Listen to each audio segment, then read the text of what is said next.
Hello everyone, MKS में आपका बहुत बहुत स्वागत है। आज हम डिस्कस करने वाले जूलॉजी यानी कि जंतु विज्ञान। जैसा कि आप यहाँ पर देख पा रहे होंगे, इस प्रकार के क्वेश्चन आपके बीएससी नर्सिंग एंट्रेंस एग्जाम में बनते हैं। चाहे वो आपके एम्स का एंट्रेंस एग्जाम हो, आपके बिहार का एंट्रेंस एग्जाम हो, राजस्थान का एंट्रेंस एग्जाम हो, सीजी का हो, इस प्रकार के क्वेश्चन आपके एंट्रेंस एग्जाम में देखने को मिल जाएंगे। तो चलिए यहाँ पर डिस्कस हम कर लेते हैं, प्रैक्टिस क्वेश्चन हम यहाँ पर कर लेते हैं। पहला क्वेश्चन है इंग्लिश और हिंदी, ठीक है, दोनों लैंग्वेज में हमने आपको उपलब्ध करवा दिया है। बहुत सारी डिमांड यहाँ पर आ रही थी। पहला क्वेश्चन है आपका, वह मछली पहचानिए जिसमें नरों में जो भ्रूण कोष्ठ होते हैं उपस्थित होते हैं। बहुत अच्छा क्वेश्चन है। Identify the fish in which male possesses a brood pouch, ठीक है, बहुत अच्छा क्वेश्चन है। और ये चार ऑप्शन आपको आपके एंट्रेंस एग्जाम में भी देंगे, तो एक प्रकार से आप प्रैक्टिस मान सकते हो। तो यहाँ पर ऑप्शन है डॉग फिश, दंस रे, ठीक है, इंग्लिश में आप देख सकते हो सिटिंग रेज, और यहाँ पर समुद्री घोड़ा से हॉर्स, और यहाँ पर आता है आरामिन, ठीक है। तो बहुत ही अच्छा क्वेश्चन है। तो बताइए आपकी नॉलेज के अकॉर्डिंग, मैंने आपको पहले बोल रखा है कि जितना हो सके बायोलॉजी में एनसीईआरटी को फॉलो कीजिए। तो यहाँ पर कौन सा ऑप्शन सही होगा फिर हम बताएंगे, ताकि आपकी प्रैक्टिस भी अच्छी हो जाए। अपने मन में चूज कर लो कोई भी ऑप्शन ईमानदारी से, ताकि आपकी प्रैक्टिस भी साथ में हो जाए, आपका टेस्ट भी साथ में हो जाए। तो यहाँ पर आपने वन ऑप्शन चूज कर लिया होगा। चलिए इसका राइट ऑप्शन मैं आपको बता देता हूँ। देखो यहाँ पर वह मछली, यहाँ पर चारों मछली है, ठीक है, बट यहाँ पर हमको वो पहचानना है जिसमें नरों में भ्रूण कोष्ठक उपस्थित होते। तो डॉग फिश में तो नहीं होते, ठीक है, दंत्र में भी नहीं होते, ठीक है, इनको तो क्रॉस कर दिया। आरामीन में भी नहीं होगा। अब बचा क्या? समुद्री घोड़ा। तो राइट ऑप्शन हमारा समुद्री घोड़ा यानी कि से हॉर्स हो जाएगा। तो इसका राइट ऑप्शन 3 हो जाएगा, जैसा कि आप यहाँ पर देख पा रहे होंगे।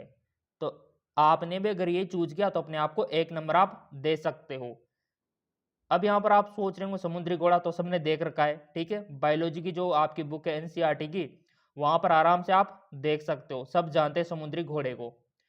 अगला क्वेश्चन आ गया यहाँ पे, ऑप्शन इसका करेक्ट हो गया। अगला, एसिडिया को सामान्यतः कहा जाता है। एसिडिया आर कॉमनली कॉल्ड एज। तो यहाँ पर सबसे पहले एसिडिया को जानना बहुत ज़्यादा जरूरी है। तो जिन्होंने बायोलॉजी पढ़ी होगी एनसीईआरटी, उनको पता भी होगा। चलो मैं आपको दिखा देता हूँ कि एसिडिया एक्चुअली होता क्या है। कुछ इस तरह के दिखाई देते हैं एसिडिया, जैसा कि स्क्रीन पे आप देख पा रहे होंगे ना, इस प्रकार के दिखाई देते हैं। यहां पर भी आप देख सकते हो, इस प्रकार का होता है एसिडिया। अब आप बता सकते हो कि इसका राइट ऑप्शन क्या होगा। देखिए यहां पर ऑप्शन है आपके समुद्री एनिमोन, राइट, समुद्री काकड़ी यानी कि से कुकुम्बर, यहां पर समुद्री स्क्वर्ड से स्क्वर्ड, ठीक है, और यहां पर गुसबेरी यानी कि से गुसबेरी। चार ऑप्शन है, और अब तो आपको आ जाना ही चाहिए कि एसिडिया को सामान्यतः क्या कहा जाता है। बहुत ही इंटरेस्टिंग इंपॉर्टेंट क्वेश्चन है। सो आई होप आपने वन क्वेश्चन यहाँ पर इसका जो ऑप्शन है चूज कर लिया होगा। ईमानदार से कोई भी ऑप्शन चूज कर लो, आंसर तो हम आपको बताएंगे, क्योंकि हम चाहते हैं कि साथ साथ आपका टेस्ट भी यहाँ पर हो जाए। कोई भी एक गलत हो सही हो चूज कर लो आप, ठीक है, कर लिया होगा आपने, क्योंकि आपका कोई भी एंट्रेंस एग्जाम हुआ क्वेश्चन ऐसे ही बनेंगे आपके, लिख के रख लो आप, गारंटेड, और ये सब आपको फ्री ऑफ कॉस्ट मिलेंगे। चलिए देख लेते, हमको तो पता है कि इसका राइट ऑप्शन क्या है, आपने भी इसका राइट ऑप्शन चूज कर लिया होगा। देखो गाइज, यहाँ पर एसिडिया को सामान्यतः कहा जाता है, ये तो हम कहेंगे भी नहीं, समुद्री एनोमिना नहीं कहेंगे, समुद्री ककड़ी भी नहीं कहेंगे, ठीक है, और समुद्री गुसबेरी भी नहीं कहेंगे। बस एक ऑप्शन बचा, समुद्री स्क्वर्ड। तो इस प्रकार से आप आंसर करने की कोशिश किया करो, ताकि आपको यहाँ पर आंसर मिले। तो ऑप्शन सी इसका हो जाएगा। और यानी कि ये क्वेश्चन ये नॉलेज चेक करना चाहता है कि एसिडिया के बारे में आपको क्या क्या पता है, ठीक है ना। चलो कोई बात नहीं, अगर आपको इसका आंसर नहीं आया तो 0 नंबर अपने आप को दे लो, अगर आपने सही किया तो 1 नंबर अपने आप को दे लो आप। बढ़ते अगले क्वेश्चन की ओर, नंबर 3। बहुत अच्छा क्वेश्चन है और ये तो आपने 11th की बुक में भी पढ़ा होगा, 11th की बुक में पढ़ा होगा ये क्वेश्चन आपने, कि जब कार्बन डाइऑक्साइड प्लस हीमोग्लोबिन मिलते हैं तो किसका निर्माण होता है। वेन जब carbon dioxide plus haemoglobin binding हो जाते हैं इन फॉर्म, क्या बनता है। कार्बोक्सी हीमोग्लोबिन बनता है, या फिर ऑक्सी हीमोग्लोबिन बनता है, या फिर कार्बिनो हीमोग्लोबिन बनता है, या फिर मेठी मोग्लोबिन बनता है। बहुत ही शानदार क्वेश्चन है और ऐसे ही क्वेश्चन आपके बीएस नर्सिंग एंट्रेंस एग्जाम में बनते हैं, लिख के रख लो आप। कोई भी एंट्रेंस एग्जाम दो आप, एम्स का एंट्रेंस एग्जाम दो, चाहे आप अपने आरयूएचएस का दो, चाहे आप पीएनएसटी का दो, ठीक है, चाहे आप बीसीईसी का दो, ऐसे ही क्वेश्चन आपके बनते हैं। तो यहां पर बताइए क्या होगा, 11th की बुक में आपने पढ़ा होगा। वन ऑप्शन चूज कीजिए, आई होप आपने कर लिया होगा। सो यहां पर देखिए, जब यहां पर कार्बन डाइऑक्साइड, ठीक है, और हीमोग्लोबिन मिलते हैं ना, तो यहां पर निर्माण होता है कार्बिनो हीमोग्लोबिन का, ठीक है। ऑप्शन 3 इसका राइट ऑप्शन हो जाएगा। अगर आपने भी यही चूज किया है तो ईमानदारी से यहां पर अपने आप को 1 नंबर दे लो आप, ईमानदारी से, क्योंकि बेईमानी आपको नहीं करनी है। अगर आप बेईमानी करोगे तो समझो अपने आप को धोखा दे रहे हो। हम तो यही चाहते हैं कि ईमानदारी से आप यहाँ पर ऑप्शन सेलेक्ट करें ताकि आपकी प्रैक्टिस भी साथ में हो जाए। बहुत ही मेहनत से आपके लिए प्रिपेयर करके यहाँ पर एमसीक्यूज बनाए गए हैं, ठीक है। तो यहाँ पर देखो, कार्बो हीमोग्लोबिन, अब आप बोलेंगे सर ये कैसे होगा, चलो मैं इसका डायग्राम आपको दिखा देता हूँ। सो देखिए, ये डायग्राम हमको तो पता था, 11th में हमने पढ़ा था, तो हमको तो पता था ये कि हीमोग्लोबिन कार्बन मोनोऑक्साइड, ठीक है। ये इक्वेशन अगर आपको पता है तो आपका काम बन गया। तो यहाँ पर आप देख पाएंगे कार्बोक्सी हीमोग्लोबिन, और ये बहुत ही खतरनाक होता है गाइज, ठीक है। इससे क्या है, डेथ तक की नौबत आ जाती है, कई बार तो मृत्यु तक हो जाती है। तो यहाँ पर आप देख पाएंगे हीमोग्लोबिन से कंबाइन हो गया कार्बन मोनोऑक्साइड, तो ये बहुत ही डेंजर सिचुएशन है। आई होप आपको समझ में आ गया होगा। ये इक्वेशन आपको पता होना चाहिए जो कि आपके 11th की बुक में दे रखी है। चलिए अगला क्वेश्चन कवर कर लेते हैं। सो यहाँ पर लाइक अवश्य कर देना वीडियो को, ताकि अगला वीडियो तुरंत आपके लिए फ्री ऑफ कॉस्ट हम लेकर आए, ठीक है ना। तो यहाँ पर देखो, कार्बो हीमोग्लोबिन, ठीक है। अब अगला क्वेश्चन निकल के आ गया आपका, आपने पढ़ा होगा जंतुओं का वर्गीकरण वाला चैप्टर। तो यहाँ पर व्हाट इज क्लाइटेलम, क्लाइटेलम क्या है, बहुत अच्छा क्वेश्चन है। और आपने 11th की बुक में पढ़ा होगा, केचुए पढ़ा होगा आपने, मेंढक पढ़ा होगा आपने, कॉकरोच पढ़ा होगा, बस क्वेश्चन वहीं से बनते 11th और 12th की बुक से, ठीक है। और उसी सिलेबस के अकॉर्डिंग हमने ये आपकी तैयारी यहाँ पर शुरू करवा दी है। क्लाइटेलम क्या है, तो केचुए का चलन अंग है। अगर इंग्लिश वाले अगर आप हो तो इधर देख लो, लेकोटोमी ऑर्गन अर्थवॉर्म, ठीक है, इसको देखो आप। बहुत सारे स्टूडेंट के कमेंट आ रहे थे सर क्लियर नहीं दिख रहा, तो उनके लिए आपको अपने जो अभी वीडियो देख रहे हो ना, वहां पर एक सेटिंग करनी होगी ताकि आपको क्लियर दिख जाए। चलो मैं आपको दिखा देता हूँ कि एचडी आप कैसे देख सकते हो। अगर जिनको क्लियर नहीं दिख रहा, धुंधला दिख रहा है, तो एक काम आप करो, जैसे वीडियो को पॉज करके ऊपर आप देखोगे तो ये इस प्रकार का आइकन आपको, ये आइकन आपको दिखाई देगा सेटिंग वाला, इस पर आपको क्लिक करना है। जैसे आप इस पर क्लिक करोगे तो चलिए कुछ इस प्रकार का इंटरफेस ओपन होके आएगा। क्लिक करने के बाद तो यहाँ पर क्वालिटी में आपको इस प्रकार का 420 कुछ भी दिख रहा होगा, तो इस पर आपको क्लिक करना है। जैसे आप इस पर क्लिक करते हो तो यहाँ पर आपको दिख जाएगा एडवांस का ऑप्शन, तो इस वाले पे आपको क्लिक करना है। जैसे आप क्लिक करते हो तो यहाँ पर आपको फिर 720p पे क्लिक करना है ताकि आपको HD दिख जाए। सो इस प्रकार आप HD में देख सकते हो। तो क्लाइटेलम क्या है, केचुए के बारे में तो पढ़ा होगा ना आपने NCERT 11th की बुक में। तो बताइए इसका राइट ऑप्शन क्या होगा। चारों ऑप्शन आपके सामने हाजिर है इंग्लिश और हिंदी में। ईमानदारी से कोई भी वन ऑप्शन आप सिलेक्ट कर लीजिए और आपने कर भी लिया होगा। तो इसका देखो राइट ऑप्शन हो जाएगा क्लाइटेलम। तो आपने देखा होगा जैसे केचुआ है, ठीक है, केचुआ तो सब जानते हैं, जो किसान भाई लोग हैं उनको तो सब पता है क्लाइटेलम क्या होता है। केचुआ सबने देख रखा है, मिट्टी में जो कीड़े होते हैं, ठीक है। तो इस प्रकार का लंबा सा होता है और यहाँ पर इनके कट होता है, उसको बोलते हैं क्लाइटेलम। अभी मैं डायग्राम भी दिखा दूंगा आपको। तो यहाँ पर ग्रंथि उत्तक जो प्रौढ़ केंचु में विकसित होते हैं, ग्रंथि उत्तक है एक प्रकार का। चलो मैं आपको दिखा देता हूँ। तो इसका राइट ऑप्शन क्या होगा, यही होगा आपका ग्रंथि उत्तक वाला, ऑप्शन 4। अगर आपने भी यही चूज किया था तो अपने आप को 1 नंबर दे लो आप। ग्रंथि उत्तक जो प्रौढ़ केंचुए में विकसित होता है, तो इसका राइट ऑप्शन 4 हो जाएगा। चलो मैं इसका डायग्राम आपको दिखा देता हूं। ये लीजिए, बड़ी मुश्किल से खेत में जाके आपके लिए फोटो खींच के लाया हूं ताकि आपको अच्छे से दिख जाए, ठीक है। तो यहाँ पर क्लाइटेलम आपको दिख गया होगा। इस प्रकार का ये केचुआ है पूरा, और ये इस प्रकार के कट होते हैं। देख लेना, आज ही जाके मिट्टी में खोद के देख लेना, आप बायोलॉजी के स्टूडेंट हो, वहां पर आपको इस प्रकार की संरचना दिखाई देंगी। हर जगह मिलता है, जो खेती करते हैं उनको तो पता है। और डायग्राम अगर आप देखोगे तो इस प्रकार का आपको दिखाई देगा। ये होता है क्लाइटेलम, इस प्रकार कट होता है ना, इसको बोलते हैं। तो आपको अब तो समझ में आ गया होगा इस प्रकार का। क्लियर? तो लाइक तो बनता है, देखो आपके लिए इतनी मेहनत कर रहे हैं तो लाइक तो बनता है। सो मैं यही कहूंगा कि हर इसका डायग्राम आपको पता होना चाहिए। क्वेश्चन कहीं से भी बन सकता है, इस बार ये पूछ लेगा, कभी ये पूछ लेगा, कभी ये पूछ लेगा, तो कभी ये पूछ लेगा। तो ऐसे ही तो क्वेश्चन बनते, बहुत ही सिंपल है।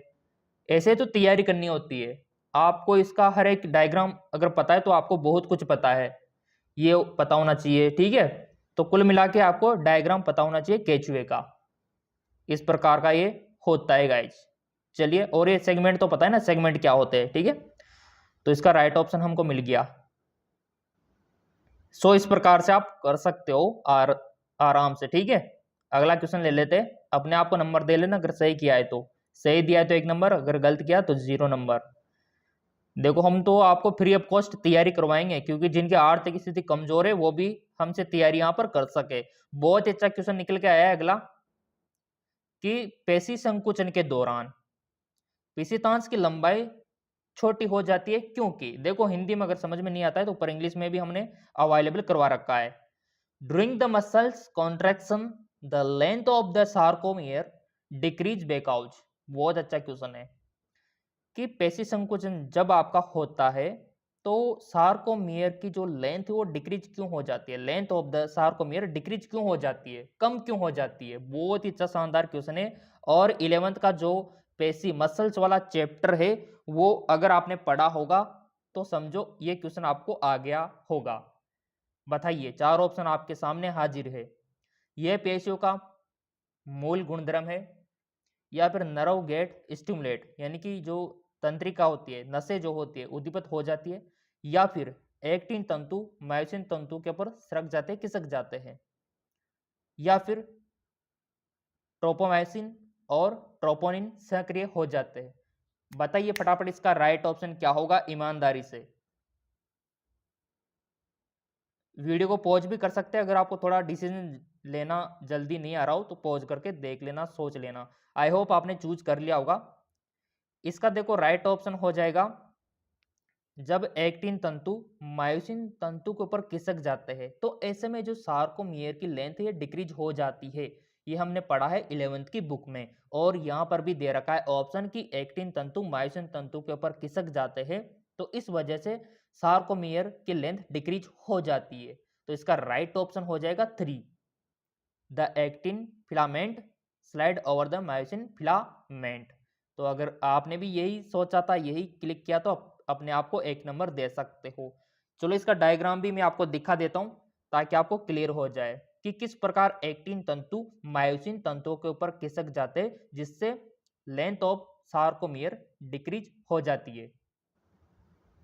तो देखो ये जो डायग्राम है आपके 11th की एनसीईआरटी बुक में दिया हुआ है, और आपको पता है कि चाहे आपका बीएस नर्सिंग का एंट्रेंस एग्जाम हो, चाहे नीट का एंट्रेंस एग्जाम हो, एनसीईआरटी से ही क्वेश्चन बनते हैं और हम उसी के हिसाब से चलते हैं एनसीईआरटी के बेस पर ही, ताकि क्वेश्चन सारे आपको वहीं पर मिल जाए देखने को। सार्कोमियर, और हम आपको फ्री ऑफ कॉस्ट तैयारी करवाएंगे, ठीक है।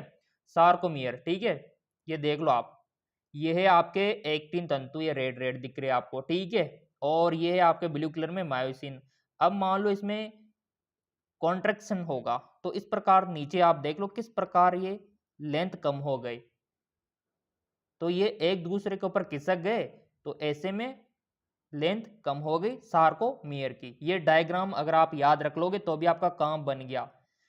देख लो ये सार्कोमियर यहाँ पर शो हो रहा है, तो लेंथ बहुत ही कम हो गई उसकी, ये यहाँ आ गए, पहले यहाँ थे, तो ये एक्टिन और मायोसिन एक दूसरे के ऊपर किसके, इस वजह से लेंथ कम हो गई। बहुत ही शानदार है, आपको समझ में आ गया होगा तो लाइक अवश्य कर देना। तो यहाँ पर बायोलॉजी में डायग्राम बहुत इंपॉर्टेंट है, अगर आप डायग्राम भी याद रख लोगे ना, ये देख लो सेम वही कंडीशन है। ये यहाँ पर कुछ इस प्रकार थे, रिलैक्स यानी कि बिल्कुल रिलैक्स थे, जब इसमें खिंचाव हुआ तो इस प्रकार ये एक्टिन मायोसिन एक दूसरे के ऊपर आ गए और सार्कोमियर की लेंथ कम हो गई। तो बहुत ही सिंपल क्वेश्चन है, अगर आप पढ़ोगे तो सब कुछ आसान लगेगा आपको, पीएमटी का पेपर भी आसान लगेगा अगर आप पढ़ोगे तो, और तैयारी तो हम करवा देंगे फ्री ऑफ कॉस्ट, कोई दिक्कत वाली बात ही नहीं है। चैनल तो आपने सब्सक्राइब कर ही लिया होगा। सो यहाँ पर जिस स्टूडेंट को वो डायग्राम भी पता है वो क्वेश्चन यहाँ पर सोल्व कर देगा इजिली, और हर क्वेश्चन हम यहाँ पर करवाएंगे, फिजिक्स भी करवाएंगे, केमिस्ट्री भी, जूलॉजी, बॉटनी, सब कुछ मिलेगा आपको फ्री ऑफ कॉस्ट। चलिए यहाँ पर देख लेते हैं, बहुत अच्छा क्वेश्चन है, ध्यान से सुनना। धीमी और निरंतर संकुचन लाल मास की विशेषता है, निम्नलिखित में से कौन सा लाल मास है? बहुत अच्छा क्वेश्चन है। Slow and sustain contraction is a feature of red meat, feature है यहाँ पे ऑफ रेड मीट, ठीक है, उसका फीचर आपको बताना है। Which of the following below is red meat, तो यहाँ पर बहुत ही अच्छा क्वेश्चन है, क्वेश्चन को समझो पहले। यहाँ पर निम्न में से कौन सा लाल मास है? लाल मास तो पता है, और वह धीमा और निरंतर संकुचन होना चाहिए, धीमा और निरंतर संकुचन। देखो रेड तो यहाँ पर ऑलमोस्ट आपको दिख ही जाएंगे, बट धीमा और निरंतर संकुचन होना चाहिए, ये इंपॉर्टेंट है यहाँ पे, धीमा और निरंतर, यानी कि स्लो एंड सस्टेन। तो यहाँ पर ऑप्शन है लिम्ब मसल्स, और यहाँ पर पश्च मसल्स, और यहाँ पर टंग यानी कि जीवा, जीभ, ठीक है, यहाँ पर मसल्स ऑफ स्टोमक यानी कि अमाशय की पेशियां। तो ईमानदार से बताओ इसका राइट ऑप्शन क्या होगा? अगर आपने पढ़ा होगा मसल्स के बारे में तो आप इजीली इसको कर पाओगे, और क्वेश्चन बनता है आपके मसल्स से, बताइए।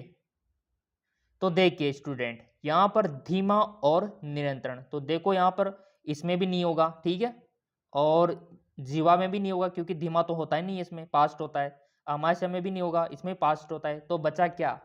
पश्च और प्रसारक मांसपेशियां यानी कि muscles of the back, back की जो मसल्स है ना, इसका राइट ऑप्शन हो जाएगा, चाहे आप देख सकते हो।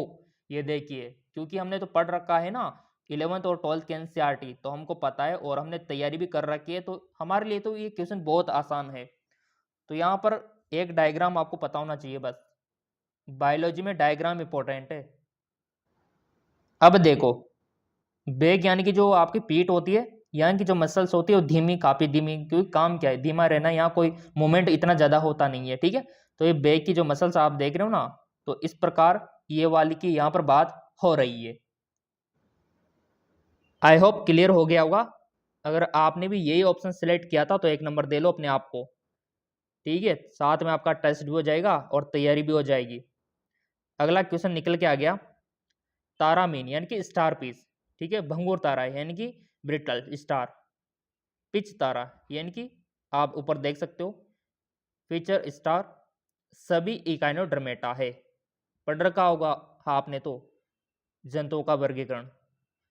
तारा नाम लिखने का कारण क्या हो सकता है? देखो एग्जामिनर ने कितना घुमा फिरा के क्वेश्चन यहाँ पर पूछा है, बट MK सर आपके साथ है, बिल्कुल भी चिंता आपको नहीं करनी है, मुकेश सर आपके साथ है जो फ्री ऑफ कॉस्ट आपकी तैयारी करवाएंगे। क्योंकि देखो आर्थिक स्थिति मैंने देखा बहुत सारे ऐसे स्टूडेंट है जो कोचिंग नहीं कर सकते, जो यहाँ पर जो फीस है वो अफोर्ड नहीं कर सकते, तो हमने निर्णय लिया है कि उनको फ्री ऑफ कॉस्ट कंटेंट उपलब्ध करवाया जाए, ठीक है ना, क्योंकि यहाँ पर सभी की सोच नहीं होती है। तो देखो यहाँ पर ऑप्शन है यहाँ पर ऑप्शन पहला, दे आर द लुमिनेसेंट, यानी कि संदीप्तशील है, या फिर इनके शरीर पर तारों के जिहा होते हैं, या फिर इनमें पंचतीय अरीय समिति होती है, ये समुद्र में तारों के समान होते हैं। बताइए ईमानदारी से इसका राइट ऑप्शन क्या हो सकता है? स्टार पीस, ब्रिटल स्टार, इधर star and all echinodermata, what can be reason for getting the name star? बहुत अच्छा क्वेश्चन है भाई, इकाइनोड्रमेटा है ही सही, ठीक है। तारा का नाम लिखने का यहाँ पर कारण क्या हो सकता है? सो यहाँ पर एनसीईआरटी अगर आपने पढ़ा होगा तो आपने देखा होगा कि ये जो तारा नाम यहाँ पर यूज किया गया है, ये इसलिए यूज किया गया है, देखो यहाँ पर इनका जो आपने सिमेट्री पढ़ी होगी, अरे समिति पढ़ी होगी, ठीक है ना, रेडियल सिमेट्री, ये आपने पढ़ा होगा, बस वही रीजन है यहाँ पर तारा लिखने का। तो यहाँ पर कहीं ना कहीं पर दे रखा होगा अरे समिति, ये दे रखा, इसमें पंचतीय अरे समिति होती है, पंचतीय, इसलिए यहाँ पर इनका यूज किया गया, ठीक है, अरे समिति।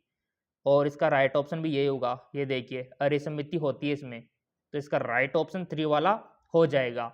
अगर आपने भी यही किया था तो अपने आप को 1 नंबर दे लो, अगर कोई दूसरा आपने ये किया हो तो 0 नंबर आप अपने आप को दे लो। अब यहाँ पर देखो थोड़ा सा डायग्राम में आपको दिखाना चाहूंगा ताकि आपको और क्लियर हो जाए। जैसा कि आप यहाँ पर देख पा रहे जो सिमेट्री है वो कुछ इस 2 प्रकार की होती है, जैसा कि स्क्रीन पे आप देख पा रहे ये होती है रेडियल और ये होती है बाइलेटरल, ठीक है। तो ये वाला यहाँ पर पूछा गया, इसी प्रकार क्वेश्चन इस वाले से भी बन सकता है बाइलेटरल से, थोड़ा ध्यान रखना आप इस बात का, क्योंकि पिछली बार मान लो कभी इससे पूछ लिया तो अगली बार इससे पूछ ले, इस प्रकार आपसे पूछ लिया जाता है, क्वेश्चन ऐसे ही बनते हैं आपको। तो रेडियल और बाइलेटरल दोनों का आपका पता होना चाहिए, क्लियर। और यहाँ पर कुछ एग्जाम्पल भी आप देख सकते हो, बहुत सारे एग्जाम्पल यहाँ पर रखे हुए इसके, कटिंग कैसे भी करो आप, वही सिंपल सी बात यहाँ पर रहने वाली है, एक एग्जाम्पल इनके रहने वाले है, तो इनको भी थोड़ा सा देख लेना, इनका सेम यही कंडीशन यहाँ पर लागू होती है, देख लो आप कैसे भी कटिंग करो आप, सेम वही आपको रिजल्ट यहाँ पर मिलेगा, क्लियर। ओके, अब बढ़ते आगे की ओर। क्वेश्चन आपको समझ में आना चाहिए, जिंदगी भर नहीं भूलोगे, इस तरीके से हम आपको पढ़ाएंगे और वो भी बिल्कुल निःशुल्क। देखो अगला क्वेश्चन है, एक मेंढक का हृदय होता है, the head of A frog. पढ़ा होगा आपने 11वीं की बुक में, मेंढक पढ़ा होगा, केचुआ पढ़ा होगा आपने, कॉकरोच पढ़ा होगा, क्वेश्चन बनता है वहां से। तो एक मेंढक का हृदय होता है, यहाँ पर कंफ्यूजन करने के लिए 1 कोष्ठ 2 3 4 कितने भागों में बटा हुआ होता है मेंढक का हृदय, और इसी प्रकार आपको पता होना चाहिए कि सांप जो सर्पिसर्प होते हैं उनका हृदय कितने भागों में बटा होता है, और यह आपको पता होना चाहिए कि घड़ियाल जो होता है उसका हृदय कितने भागों में बटा हुआ होता है, और यहाँ पर आपको पता होना चाहिए कि जो पक्षी होते हैं उनका हृदय कितने भागों में बटा हुआ होता है। यह आपके 11वीं की एनसीईआरटी बुक में दे रखा है, वहां से क्वेश्चन बनता है अक्सर। और ऊपर जो आपने देखे ये वाला, ये जंतुओं का वर्गीकरण जो वाला आपका चैप्टर है ना, चलो मैं आपको दिखा देता हूं थोड़ा सा।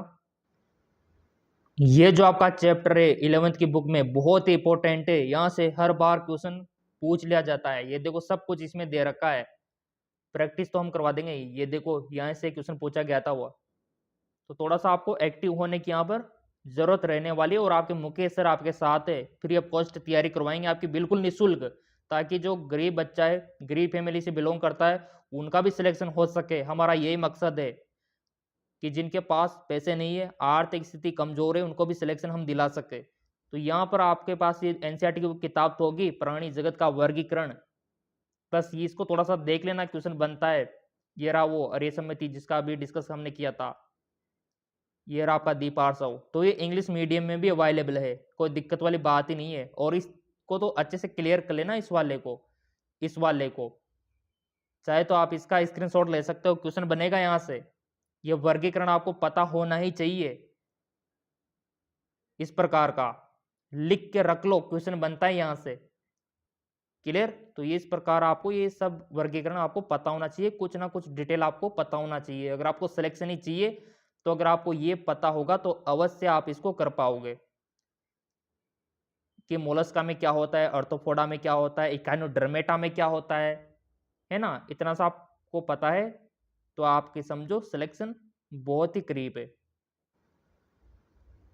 तो यहाँ पर तो देखो हमने 11th 12th सब पढ़ रखी है और हमने तो एंट्रेंस एग्जाम में पास कर रखा है, तो हमको सब कुछ पता है कि मेंढक में कितना हद्दे होता है। तो सिंपल सी बात है, देखो 3 प्रकोष्ठ उसमें पाए जाते हैं, क्योंकि इसका डायग्राम मेरे को पता है और डायग्राम पता है तो वो जिंदगी भर नहीं भूलता। ठीक है, तो इसका राइट ऑप्शन यहाँ पर क्या दे रखा है, 3 चैम्बर, यानी कि 3 चैम्बर इसमें होते हैं। अगर आपने भी इस पर टिक लगाया था ना तो अपने आप को 1 नंबर दे लो, अगर गलत किया तो 0 नंबर दे लो। अब देखो इसका डायग्राम याद रखना बहुत इंपॉर्टेंट है। ये डायग्राम आप देख सकते हो, इसमें क्या दे रखा है, एक राइट एट्रियम है, एक लेफ्ट, यानी कि दाया नीले बोलते हैं, दाया आलिंद, नीले तो नीचे वाले होते, ये आलिंद हो गए दाया, और ये बाया आप देख सकते हो आलिंद हो गया। ठीक है, और ये नीचे एक ही दे रखा है वेंट्रिकल, दाया बाया कुछ भी नहीं है, बस एक ही वेंट्रिकल है। तो कितने हो गए, एक, दाया आलिंद एक, बाया आलिंद दो, और ये नीले 3, तो 3 ही चैम्बर है। ये मेंढक के हद्दे का देख लो आप, जिंदगी पर नहीं भूलोगे। और हमने तो मेंढक का पास्ट मॉर्टम करके भी देख रखा है, देख सकते हो आप। प्रयोगशाला में जब आप आगे जाओगे तो आपको दिखाया भी जाएगा, ऐसे कटिंग करके मेंढक का आपको दिखाया जाएगा, बायोलॉजी के स्टूडेंटों सब कुछ आपको दिखाया जाएगा। तो इस प्रकार इनका हद्दे का संरचना देख लो, सेम वही है, 1 2 3, तो 3 चैम्बर इसमें होते हैं। क्लियर हो गया होगा। ये डायग्राम चाहो तो नोट डाउन कर सकते हो, जिंदगी भर नहीं भूलोगे। अगर डायग्राम से याद रखोगे तो, रटोगे तो भूलोगे, डायग्राम से याद रखोगे तो जिंदगी भर काम आएगा। आई होप आपको समझ आ गया होगा। अगला क्वेश्चन निकल के आ रहा है यहाँ पे। देखो मैंने बोला था ना कि 11th की बुक से काफी सारे क्वेश्चन बनते हैं वर्गीकरण से। तो देखो हमारे कांटेक्ट में जो स्टूडेंट रहेगा सिलेक्शन पाकर ही रहेगा वो, फ्री ऑफ कॉस्ट। एक मोलस्का का खोल के द्वारा स्रावित किया जाता है। The cell of mollusca is secreted by. Mollusca को तो सब जानते होंगे, किताब में आपने पढ़ा होगा, और जो किसान जो खेती करते हैं भाई लोग उनको तो पता भी होगा कि एक मोलस्का का जो खोल है के द्वारा स्रावित किया जाता है। तो यहाँ पर ऑप्शन दे रखे हैं आपको मेटल, ठीक है, मेंटल, और इंग्लिश में भी देख सकते हो रेडुला यानी कि ग्रसित, और यहाँ पर जेलेक्सिबा जिसको ओस्पेरिडियम बोलते हैं। ठीक है, ओस्पेरिडियम बोलते हैं, या फिर आप देख सकते हो नंबर 4 विसेरा। ठीक है, आंतराक। तो सिंपल सा क्वेश्चन है ये, तो आपके 11th की बुक में ही दे रखा है ना कि ये किसका सिग्रेशन करता है। मोलस्का के बारे में आपने पढ़ा होगा, तभी तो मैं बार बार बोल रहा हूँ कि एनेलिडा के बारे में भी पढ़ना है, मोलस्का के बारे में भी पढ़ना है, अर्थोपोडा के बारे में भी पढ़ना है, इकाइनोडर्मेटा के बारे में थोड़ा थोड़ा आपको पढ़ना है। क्लियर। तो यहाँ पर बताओ राइट ऑप्शन क्या होगा, तुरंत बताओ यहाँ पर राइट ऑप्शन, ईमानदारी से बताना आप। बहुत सारे स्टूडेंट ऐसा कर लेंगे कि इधर उधर दे के किताब में दे के बता दे, ऐसा मत करना। अगर ये आप करोगे तो अपने आप को धोखा दे रहे हो, सिंपल सी बात है। हम तो जितना हो सके फ्री में आपकी तैयारी करवा रहे हैं यहाँ पे, क्योंकि एग्जाम नजदीक है आपका, एंट्रेंस एग्जाम के। बड़ी चिंता होती है हमें कि बच्चों के एग्जाम आ गए पास में, तो तैयारी हमने करवा दी फ्री ऑफ कॉस्ट। आपसे भी ज़्यादा चिंता हमें होती है आपके एम के सर को, क्योंकि जिस प्रकार आपके एम के सर ने सिलेक्शन पाया है उसी प्रकार आपको सिलेक्शन दिला के रहेंगे फ्री ऑफ कॉस्ट। एक मोलस्का का खोल स्रावित करता है, तो यहाँ पर बहुत ही बच्चों वाला क्वेश्चन मान सकते हो आप।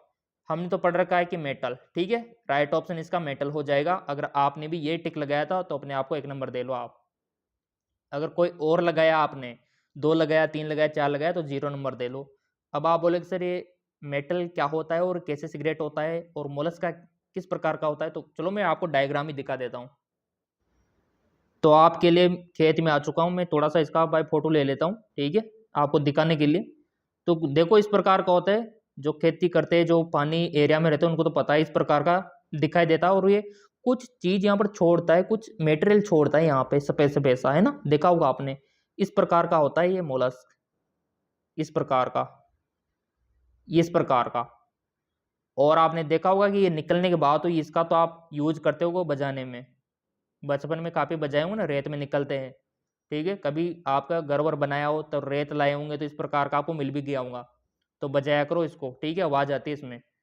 तो ये तो मजाक हो गई। और यहाँ पर देखो कुछ इस प्रकार का ये होता है, और कुछ सिग्रेशन करता रहता है, तो उसी को बोलते हैं मेटल। ठीक है, तो उसके बाद यहाँ पर एग्जामिनर यहाँ पर पूछा गया है, और ये है मोलस्क।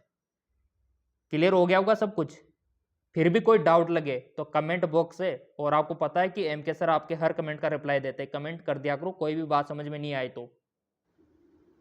अब तो आपको क्लियर हो गया होगा, और फोटो दे के, इमेज दे के मोलस्क को पता भी लग गया होगा कि हाँ वही होता है। आपके आसपास भी देख लिया होगा आपने, है ना, काफी बार बारिश के टाइम में तो और ज्यादा निकलते हैं ये।